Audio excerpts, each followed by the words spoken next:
So what that means is that my planning needs to recognize, right, there are a few events here that I need to pick off because we need to win them. That's the reality of development. But at the same time, I also don't want my player to be winning everything early. So where do I find difficulty? How do I try and generate this rocky road where people experience highs and lows? That's what shaping the journey is. There's a famous phrase that talks about preparing the child for the road. Well, what I think we're talking about is preparing the child for the road and the road for the child if we're going to do this really well. And clearly, it's not going to be as easy as whatever we plan out. Things are going to change. But if we don't at least try, then we're putting our players, athletes at significant risk of failure later down the road, even if things look on paper like they're flying now. Welcome to today's episode of Coach Noah Talks, powered by Integrity Golf Performance. I hope you enjoy. I want to change gears a bit here, going into a couple other papers. One of them was titled Navigating the Winds of Change on the Smooth Sea, the Interaction of Feedback and Emotional Disruption on the Talent Pathway. So I want us to talk a bit more about one of your areas of expertise is obviously working in these development pathways for athletes and rugby players. Can we touch on that, and then we'll go into another paper? I'll mention that one, and we can that one's titled The Highs and Lows, Exploring the Nature of Optimally Impactful Development Experiences on the Talent Pathway. So those are kind of two related papers. If you want to touch on the key findings or what you want to share on those papers. Well, look, absolutely. And they do tie together quite nicely. And confusingly enough for anybody who's not from the UK, there are two forms of rugby. One of them is rugby league and one of them is called rugby union. This paper was actually with rugby league players rather than rugby union players. What we did was track a series of players through the early stages of their professional career, talking to them, interviewing them pretty regularly through over an extended period of time to find out, right, emotionally, what's going on for them and how does that then influence their development? Now, one of the things that we proposed in the highs and lows paper was saying, look, we've got this idea of the rocky road, that it's useful for athletes to have ups and downs as they move through a pathway, that it's almost a warning factor if athletes don't experience a level of difficulty. Colleagues of mine, Dave Collins, Oni McNamara, Neil McCarthy, have done an awful lot of these types of drawings when they draw out the players, athletes, draw out their progression as an athlete, what's going on. The idea being that it's pretty optimal to have a bumpy journey, to have a rocky road, and that being a positive indicator that somebody can navigate those challenges, can make the most of difficulty, because difficulty is going to come, full stop. And what we did in the highs and lows paper is go, right, well, there's almost this relatively universal agreement across psychology, education, and across a number of other domains that goes, it's useful to experience these highs and lows. One of the things that we got to is we looked at the emotional literature, the stress literature. Stress literature would say, ideally, we want proactive preparation. There's this idea of allostasis, that we preempt the demands that are put on us. So therefore, if we're going to be prepared for difficulty when it comes, we want to be prepared for it. And our response to this psycho-emotionally, our response to challenge, either in overcoming it, is brilliant, positive emotional response. Subsequent to that is we've got this, we will tend to reflect more in broader terms. We'll think, yeah, this is brilliant. Increase self-efficacy, increase motivation. On the flip side, if we have negative emotional experiences in response to challenging events, we're more likely to reflect in depth. We're more likely to look at things in really serious detail. Now, this effectively draws on lots and lots and lots of neuroscience and lots of other ideas that goes that cognition and emotion aren't two separate things. They're fundamentally tied together. But our psycho-emotional response following a challenge drives different reflective patterns. And the idea being that, look, it would appear appropriate that we want both ends of that emotional spectrum going on. We want people to experience highs, and we want people to experience lows, but for different reasons. So what we did in the Winds of Change paper, we said, right, look at these rugby league players, some of whom have gone on to some really significant things in the sport now, and go, look, when things, and interview them a few months at a time and go, right, tell us about that. What were you thinking about there? What happened as a result of that? And one story here really stands out, and I go back to the Tough Love paper as well here, is there's a young player who makes his debut on television in a big game and makes a really critical error in the game. That effectively, if you're sat in the stands watching it, you're going, right, that player's lost us this big game. His coach uses not that particular event, but actually something else, which is not him making that error, but the subsequent error of not chasing back and not getting back in position, which to make a tackle, which would have won the game. He did that in front of the team, in front of senior group of players. Effectively, that coach is driving a serious emotional response to an error on this player's path. And it leads him to reflect in depth about his whole approach. Not just, I need to work harder there. It's, I need to readdress how I'm approaching my development as a professional. The point again being that it's not the failure, it's not the challenge in itself. It's how somebody uses it and how that person, whether that's coach or athlete, and what they think about subsequently. And if they're going to do that, again, going back to the idea of well-being and going back to the idea that, look, high-performance sport is not a comfortable place to be.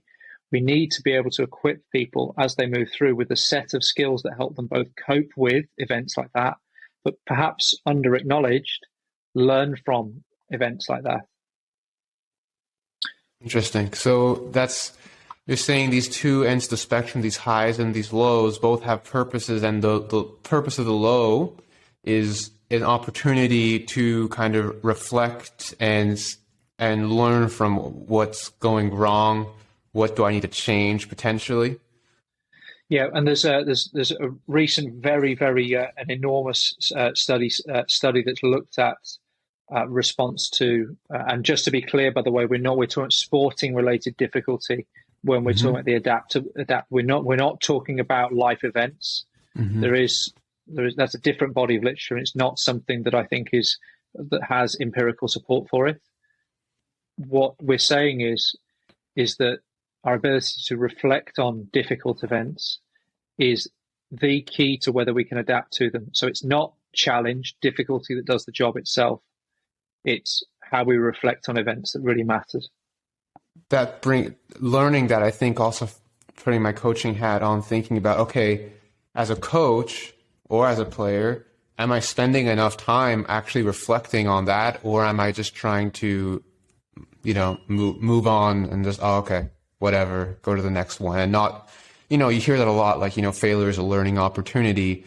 But really, from this kind of research perspective, it really is that an indicator when you track people is they can be key events in someone's development, as opposed to, I'm just in a hypothetical example of that story you just told, if that event hadn't occurred, as in the conversation after, or going back to kind of the psychological safety, if it was just like, oh, don't worry about it, make him feel better, that may not have triggered any sort of reflection on what kind of athlete do I want to be? What do I need to do to be better as a player? So I think it's a very interesting point that both ends of that spectrum both serve a purpose, although they serve different purposes. And was there any insights you have on how what some players who respond well to that in those negative situations, as opposed to players who don't learn from that? Because I could imagine that's also, there's some individual differences. One player will take that negative experience, that's an objectively negative experience that you don't want to have, and reflect on it, try and build from it, versus allowing that to kind of lead to even worse things and spiral even further. Before we go there, I'll just emphasize one thing, which is psychological safety doesn't necessarily mean I'm going to make you feel better about this. You can end up in very robust feedback discussions. What it does mean, though, is I don't feel the consequences of this. So it's more look, I've got it wrong, hands up, and we can have that discussion.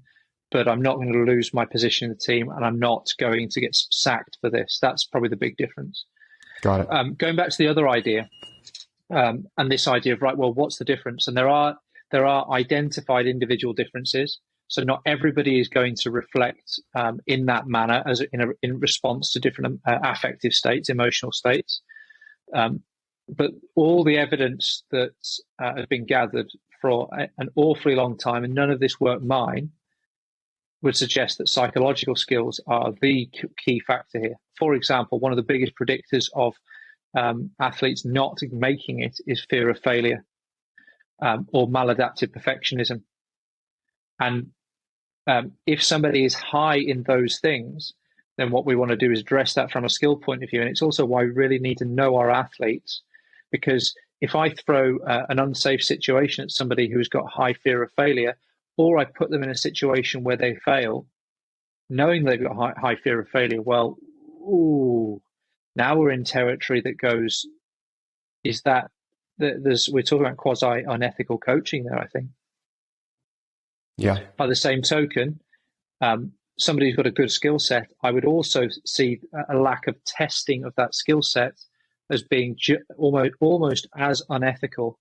You just don't see the results of it until later down the road.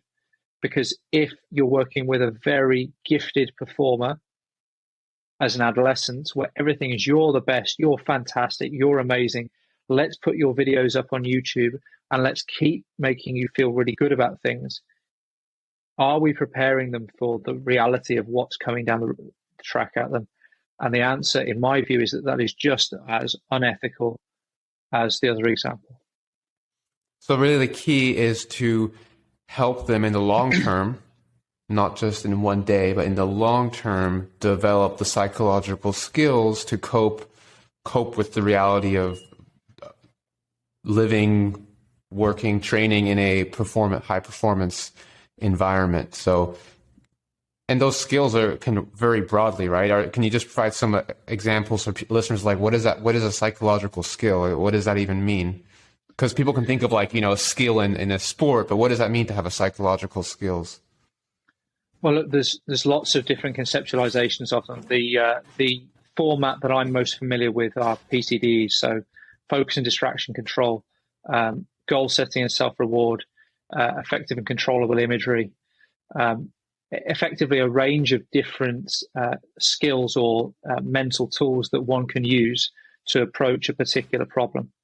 For example, in response to the event that I referred to with that young rugby league player, well, it might be, right, okay, I'm going to think about this. Let's get some role clarity here. What is my job? Where am I? What am I trying to do? I'm going to seek that from a coach. I'm going to self-regulate. I'm going to recognize what my emotional state is here. I'm going to recognize the potential benefits of that. And then I'm going to set some goals and formulate a plan for how I approach my future career. Or that coach is digging me out. I don't like him or her. There's an enormous difference between those things. Very, very important. So psychological skills, the development of those is crucial. So for players and for coaches to equip themselves or equip the players that they coach, their students, with those skills is so vital in being able to deal with those essentially unavoidable highs and lows, right? That are just part of development. And that's one thing also in one of the first episodes talking to Dr. Arne Gulick from Germany. He's a leading expert on early or athlete development, youth development. We talked about early specialization. Is one of the things we talked about is this idea of the people who succeeded very early on as a child weren't the ones who necessarily succeeded as adults in elite sports. And those that did succeed in elite sports as an adult weren't the ones that were super successful statistically, like overall growing up. Of course, there are cases that we all know of, like a Tiger Woods, but those are the exception. They're not the rule. But what's interesting is that one of the factors there is that not ever getting that exposure to any struggles, just from 4 years old being the best and winning and succeeding and everybody being happy about what you're doing and all the attention. And then suddenly there's some sort of dip for whatever reason, and never not having those skills to deal with that is a real obstacle and detriment to someone's long-term development beyond, their childhood. Oh, look, completely. And I think, I think what we refer to there is, obviously we're not suggesting, and I'm certainly not suggesting, that talent development is only this thing. Absolutely not saying that.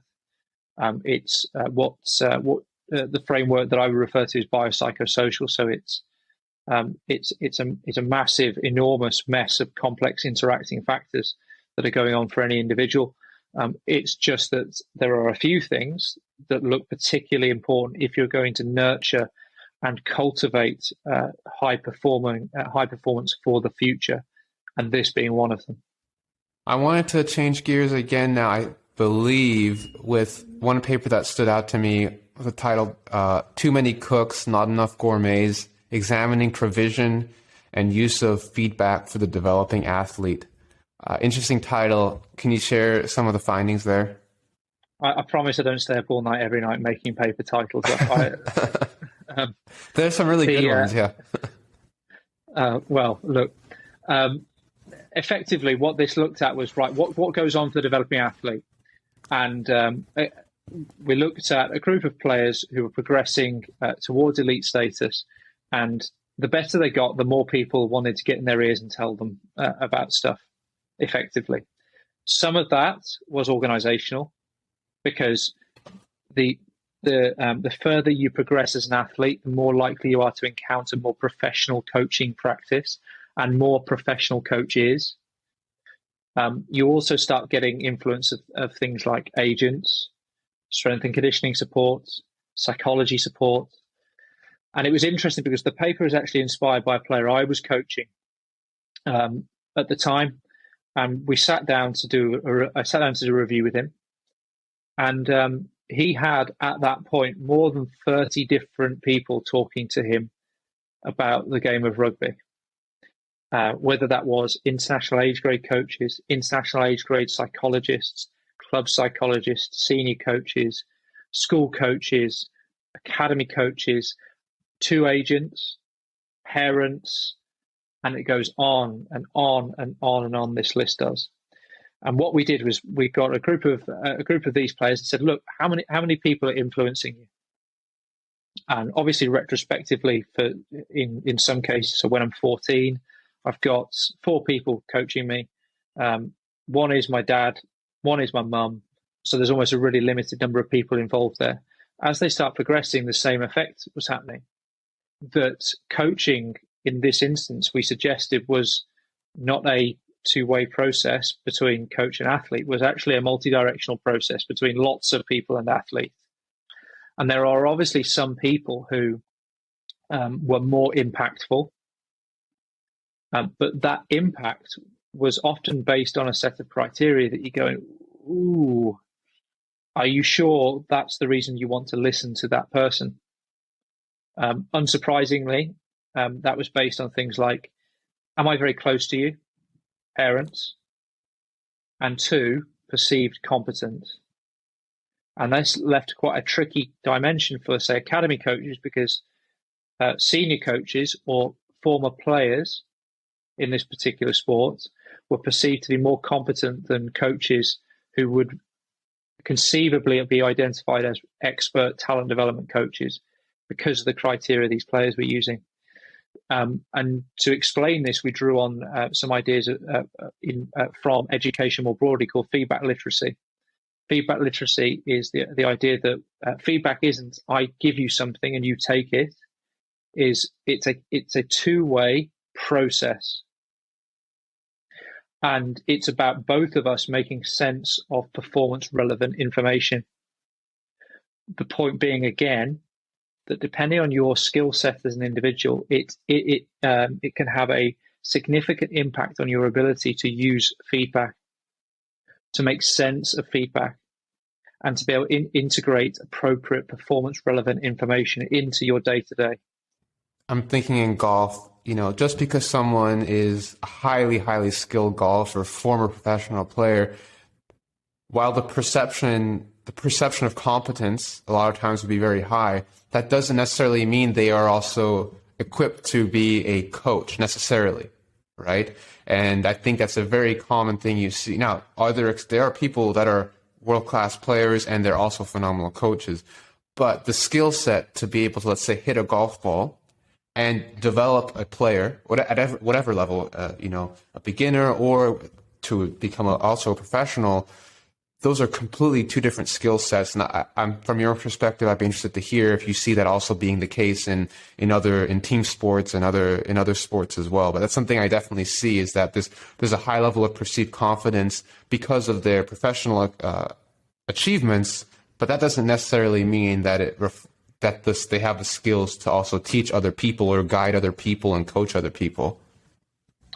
Oh, look, completely. I mean, look, in my experience, and this is me speaking as a very average player, and I've coached with some outstanding world-class players. I think it does give you, it does increase it by playing. I think it does increase your the likelihood that you're going to be able to offer people the level of performance relevant information that they're going to need to be very, very good. However, coaching is, let's refer to three bodies of knowledge in coaching, really broadly. One is the technical tactical. And if you look at the difference in the technical tactical knowledge of people who are very good at something, that is absolutely an advantage. Pedagogic knowledge is the other one, which is science of teaching and coaching. Third one, knowledge of the person. Now, whether that's psychologically, physiologically, etc. The point being that coaching is more than knowing technical tactical, but it does give you an advantage. And if I listen to the offhand comments of a coach who hasn't really worked with me very much, but is an absolute expert in my position, that advice could, without that person really knowing my needs, could knock me way off track. But flip side is that if somebody's played in my position at the top of the game for a long time, well, they're probably going to have some useful information for me. It's my job to make sense of it. Yeah. And that's one thing I try to convey to players when I find in golf, there's also, like you talked about, maybe not 30 different coaches or voices, but there are more and more as you progress in terms of different voices that people can potentially listen to, is that you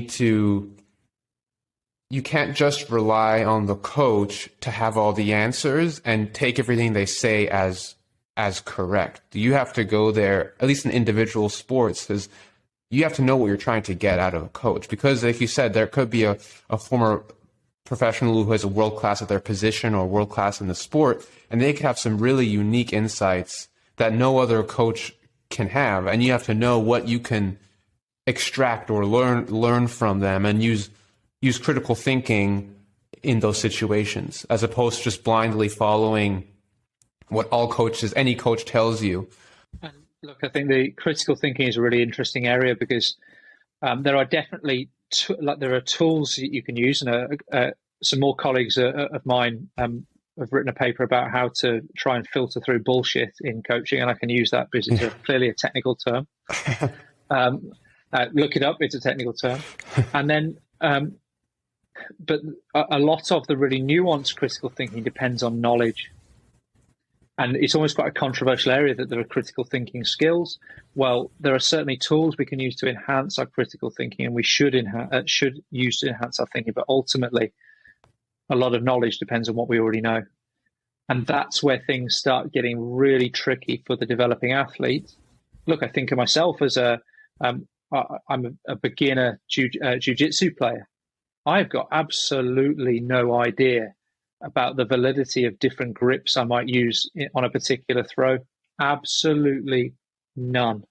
The critical thinking template isn't going to help me with that. But if a coach says, no, doesn't matter what size you are, it doesn't matter your body shape or your physical ability, everybody needs to do it exactly like this.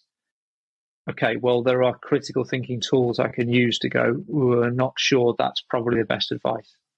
Yeah, and so as your knowledge level, I guess, increases in a certain domain, it makes it easier also to, so that's what, learning by doing, and you learn from your mistakes, and then you go back in hindsight like, oh, if I would have known that at the time, but that's not how learning works. You have to have gone through those experiences, and then only later on do you realize you have more of a knowledge base basically to apply those critical thinking tools and skills to make better judgments. But I agree.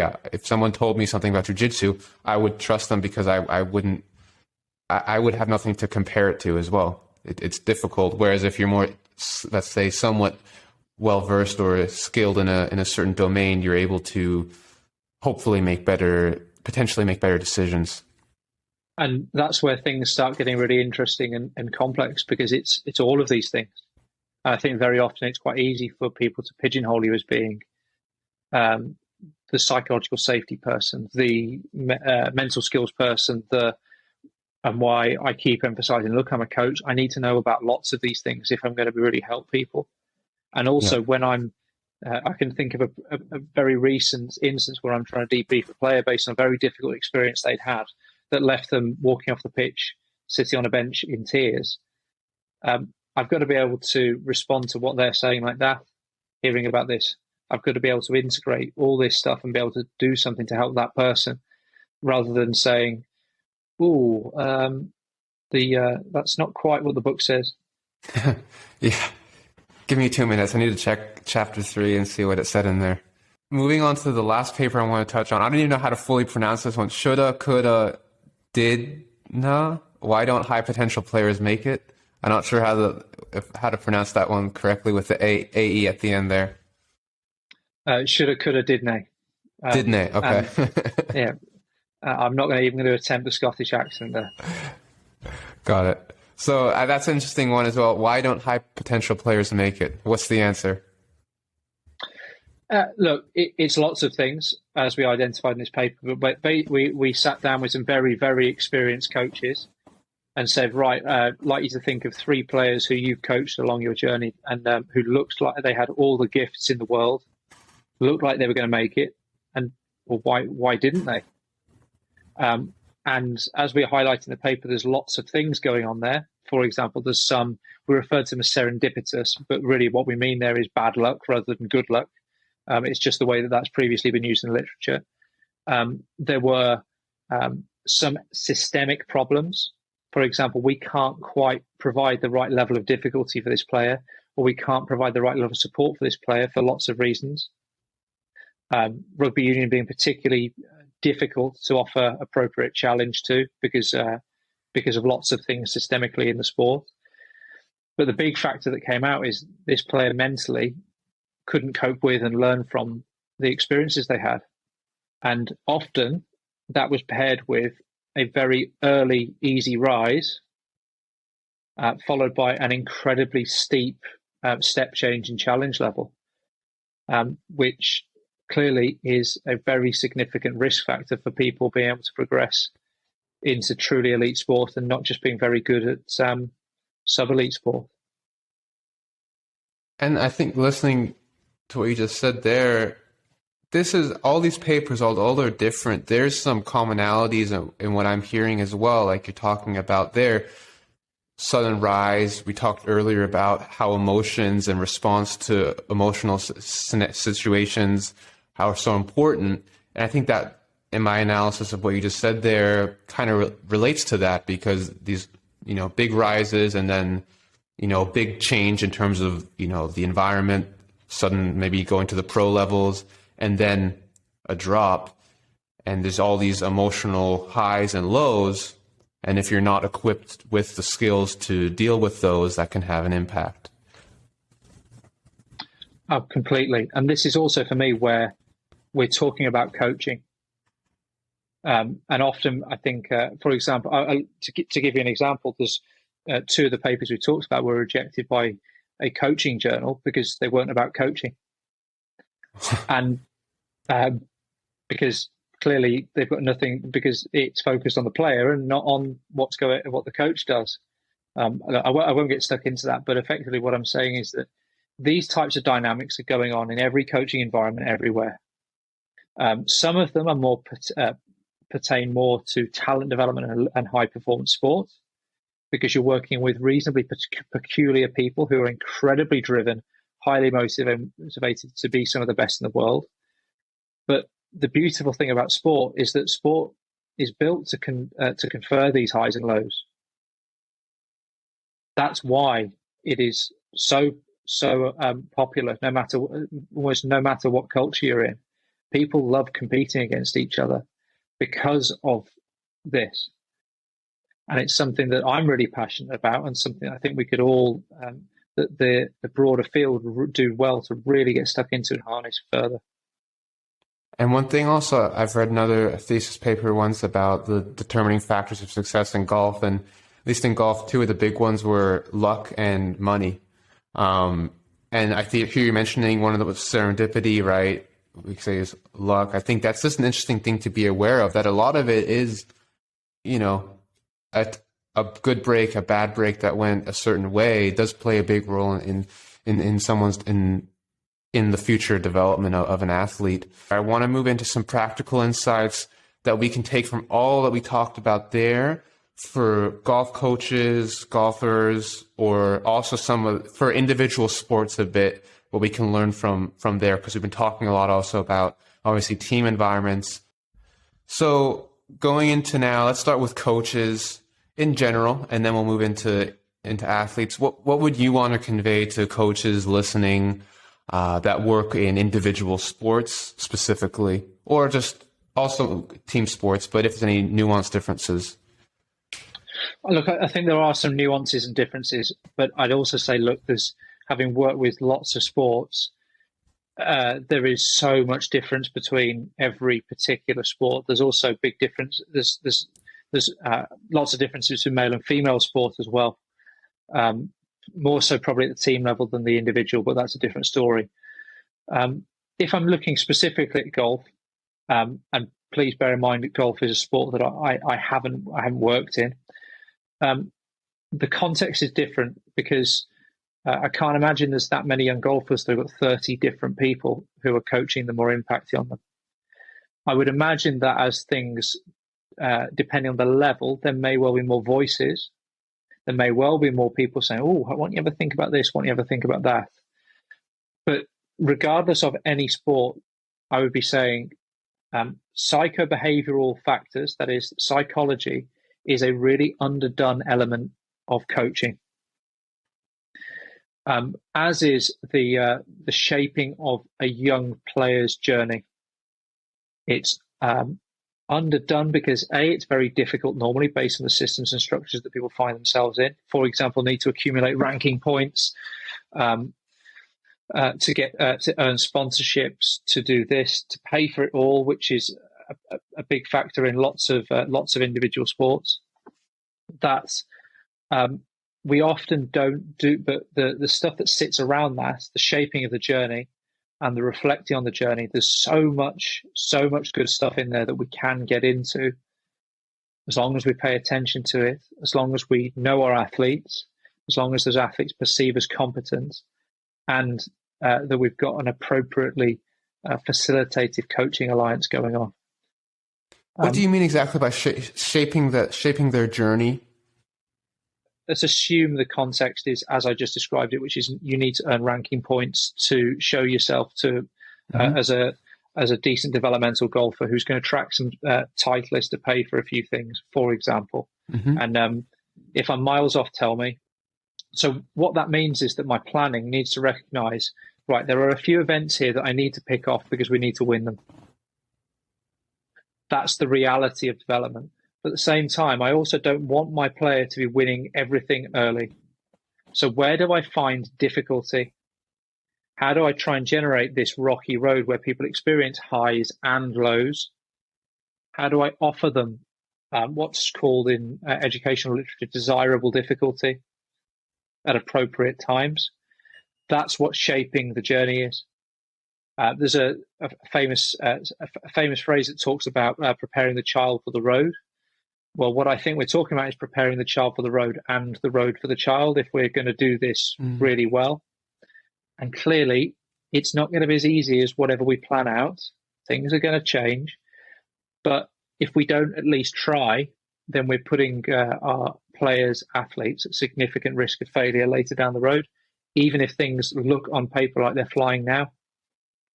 Very interesting. Yeah. And two things that pop into mind there is I like that idea of preparing someone for the road, but also preparing the road for them as a dynamic, ongoing thing. And also, to a certain degree, resonates with me in terms of this idea of periodization and planning, and big picture planning, because like you said, for juniors, but even professionals, we talk about agendas, and there's is it a win agenda or a development agenda? What do you want to win this? Is this about winning or is it about developing? And I think that's the really important point, is if you know where the cornerstones are, where not all tournaments, not all or games are created equal. Some are more important than others, and you want to be peaking at those, especially in an individual sport, and then building the rest of that road around that. With the key point for me that I take away is that, I need to experience highs and lows. I can't just be cruising high the entire time. I need to experience all of that on the way, with always keeping in the back of my mind, okay, I need to be feeling good and ready to perform my best physically, mentally on these specific events for sure. Not saying we want to win every event, but I don't know where I read it, but we can win today using the tools that won't get us anywhere in the future, right? So we can't always rely. What might help us win in this comfortable, let's say a smaller junior golf tournament, is not the skill set that's going to help you if you're playing in the national championships, as an example, right? And if you're always relying on those and you're never giving yourself those development times where, I might not win these next two events, but I'm trying to stress test these skills that I'm going to need the next 2, 3, 4 years of my career, you're not giving yourself the best chance in the big picture, and you're kind of lacking that big picture periodization kind of road. You're not molding the road appropriately. And I think what I would agree with and I allude to is, I think the big differentiating factor between performance coaching and development coaching is that in performance coaching, winning matters to the coach and the athlete. In development coaching, winning matters to the athlete, but is a tool for the coach, not the end in itself.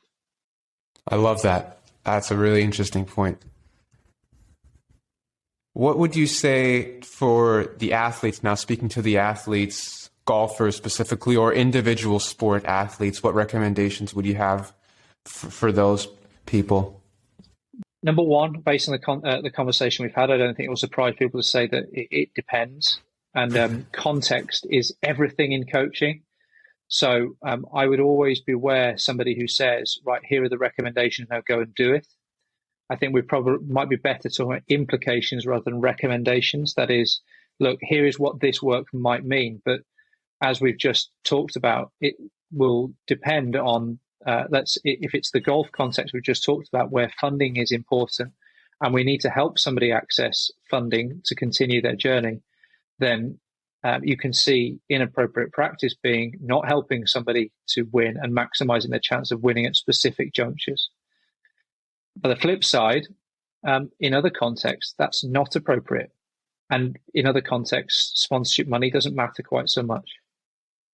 And we have to work in the context that we're in. We can't. It's no good being too idealistic or and trying to push against it. When you work from an athlete's perspective, are they sometimes surprised by this idea of,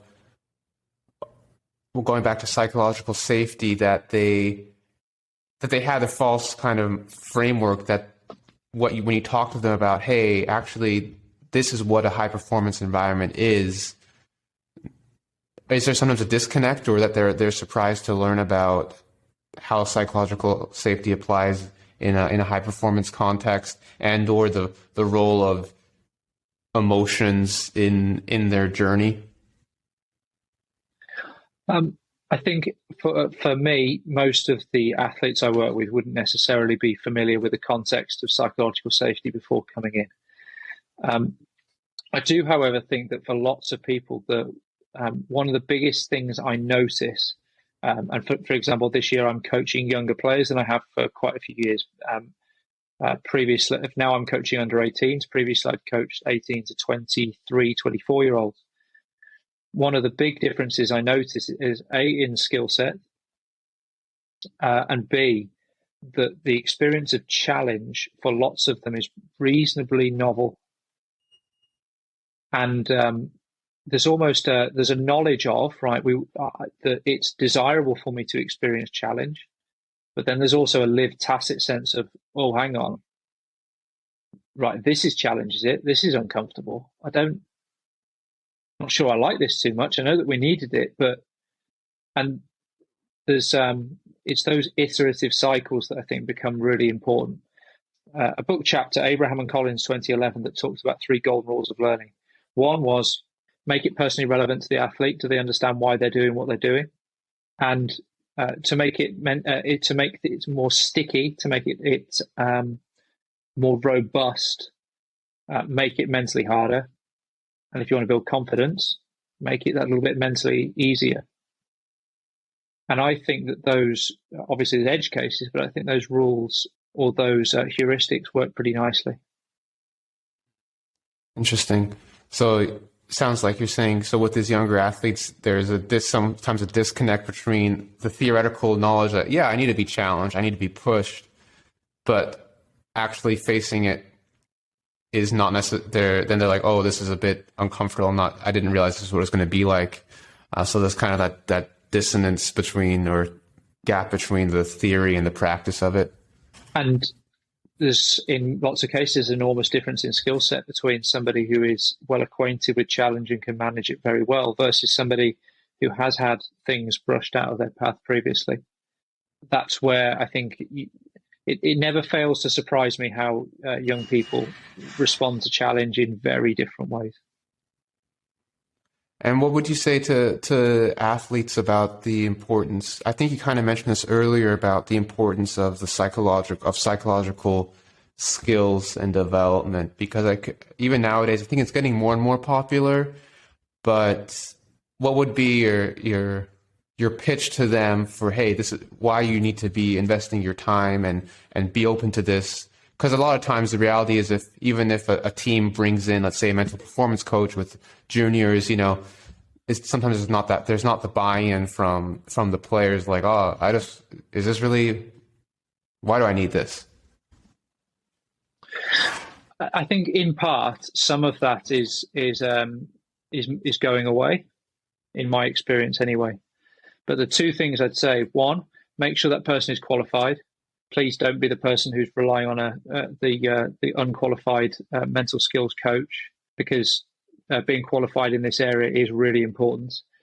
The other phenomenon that I'm seeing a lot now is almost a psychological literacy thing, and I mean that in its truest sense, which is I understand what these words mean, because I think that more and more we are hearing about mental health as being almost the only thing psychologically.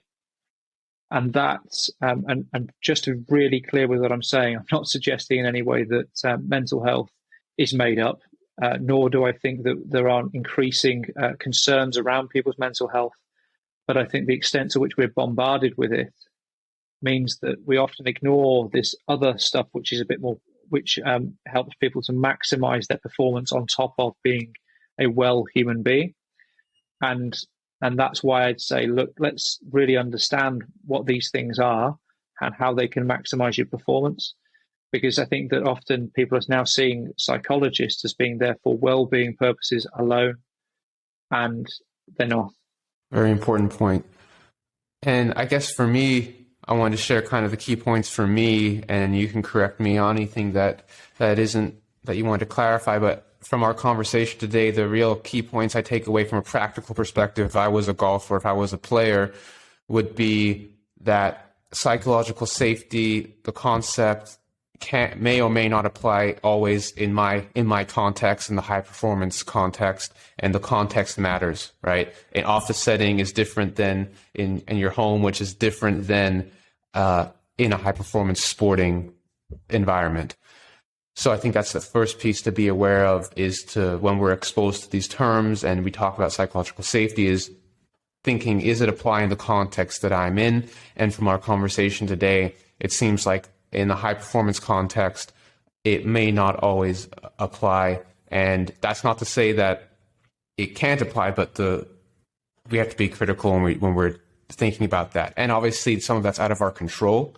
So if we're in a team environment or we have coaching, one point I want to go back to is that you said a lot of the players, they embraced and needed that's we call tough love. And tough love is not the same as bullying and demeaning somebody. Tough love is providing a path from point A to point B in a clear way and providing clear feedback. And the reality is that there are consequences in high performance sports. In golf, there are consequences if you're a professional golfer and you don't play well, that there are consequences. That's just how the structure of competition works. And related to that, part of that is when there are these consequences, we want to have, there's going to be emotions associated with that. There's going to be the highs and the lows. And that's a normal part of the experience of a professional athlete or a junior athlete or someone going in any sport. There are going to be highs and lows. And it's a matter of how you reflect on those within your team and the coaching staff to learn from that and build from there, as opposed to expecting everything to be just a smooth ride all the time, and that all sort of low negative experiences are bad and are avoidable at all costs. But actually they are necessary for also skill development, which is another thing we touched on, that if you want to develop your skills, you need to be stress testing them. You have to be under pressure. There has to be a perceived sense of judgment. Otherwise, you're never going to be able to replicate anything close to what you feel like in actual competition. Otherwise, it's always just casual and quote unquote fun and relaxing. Those are some of the main points that really stood out to me. I don't know if there's anything you wanted to add or correct me on there. No, look, said it better than I could. Thank you. To conclude, this has been a really fascinating conversation and really enjoyed listening to you touch on all these topics. I wanted to see if there's anything you wanted to share in terms of what projects you're working on, if you're writing any interesting new research paper titles, and then also any book recommendations that you have, just in general, books that have been impactful in your life or that you'd recommend to people. Lots of books that have been impactful on my life. I can't remember the exact title. The most impactful book on my coaching was a book by John Wooden about, I think it was leadership lessons. I don't know whether that would still have the same impact if I read it now, which is why I'm not going to read it. But it was certainly very useful for me 15 odd years ago. Another book I would recommend is Talent Development, a Parent and Practitioner Guide by Dave Collins and Anya McNamara. Lots of nice projects on the way, both around the area of psychological safety, about coaching practice more broadly, and a fair bit going on in coach development as well. And keep your eyes out for a coaching book that hopefully will get written in the next 12 months or so. Oh, wow. I'm looking forward to read that. Dr. Taylor, I really appreciate you taking the time to speak with me today. It was really an enriching experience for me, and I think for the listeners, it's a lot of practical insights for coaches and athletes, both team sports and individual sports. So thank you so much.